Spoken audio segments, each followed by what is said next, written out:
The 7 things you should be talking about today. Number 7.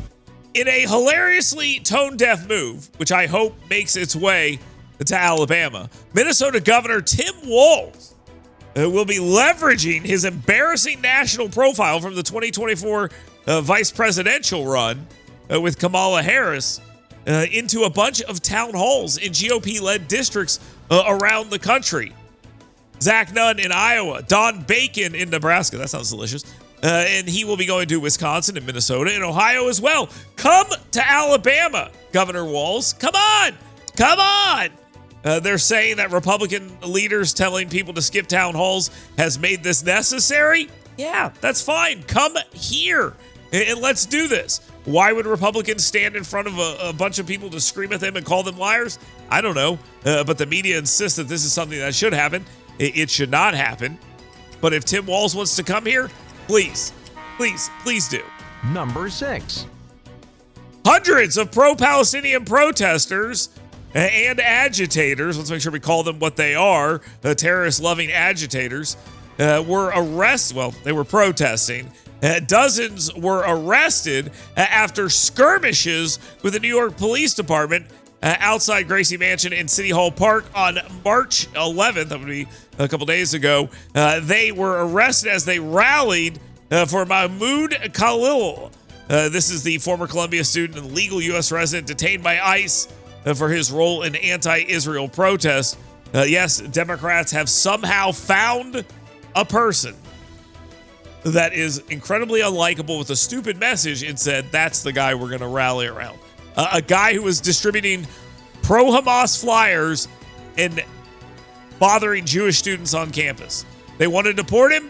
They're getting ready to do so. Lots of fights happening with that. Democrats love him.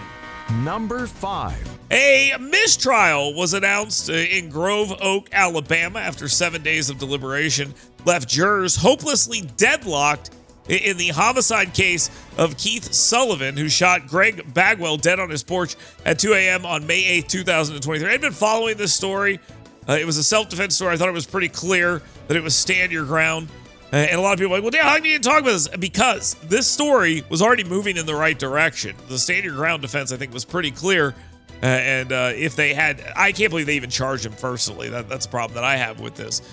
Thomas Kenneth, known for defending New Yorker Daniel Penny, argued that Bagwell, a known arsonist and drug addict with a revoked bond, posed an imminent threat to Sullivan's family, which he obviously did. Self-defense was at play here, and a judge declared a mistrial after jurors couldn't agree. That's fine. Let the guy walk. He was protecting his wife and daughter. Number 4. United States Senator Tommy Tuberville on Wednesday applauded the termination of nearly half of the Department of Education's staff. It's only like 2,000 people at the most. He said it's a good start, insisting to the press that the agency was ripe for a shutdown. Waste resources on woke indoctrination and the union support makes it something that is maybe not best interested in education. Yeah, that's basically it. And he's right. Governor Kay Ivey said she supports what President Donald Trump is doing in this situation, saying that she defers to him and trusts him on this. This is great. He says this is a great idea. Shut this thing down, limit it, let the states control what they're doing, monitor them. I mean, I think we're going to need some kind of Department of Education, but it needs to be significantly smaller, as does most government. Number 3.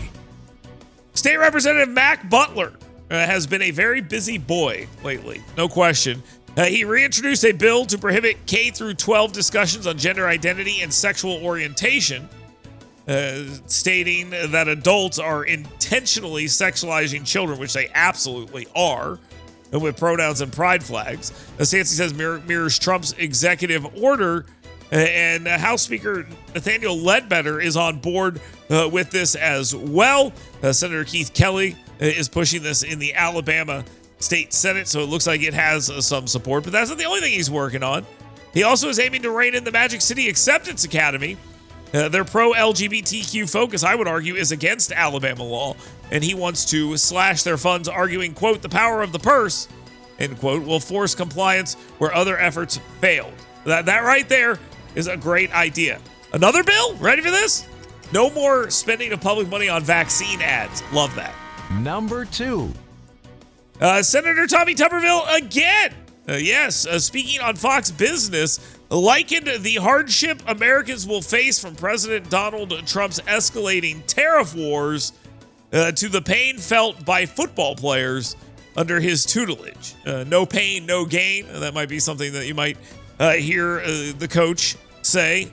I call him coach? Anyway, Senator Tuberville say the tariffs that are including Canada, Mexico, China, the European Union, Brazil, and South Korea. Yes, all of these places are places where the tariff war is starting, and I think we're going to see a lot of stuff here where it's going to become quite a problem. He rebuked Democrats, telling them to shut up since they, quote, didn't do anything right, end quote, under Biden, and contrasted their lack of vision to Trump's game plan.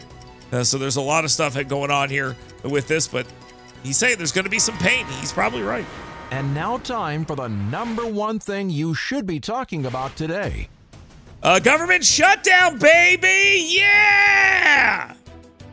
Anyway, Alabama's entire GOP House delegation voted this week, 217, 213, the final House vote, for a continuing resolution hiking military and border spending, which bury more tied to Trump's America First agenda.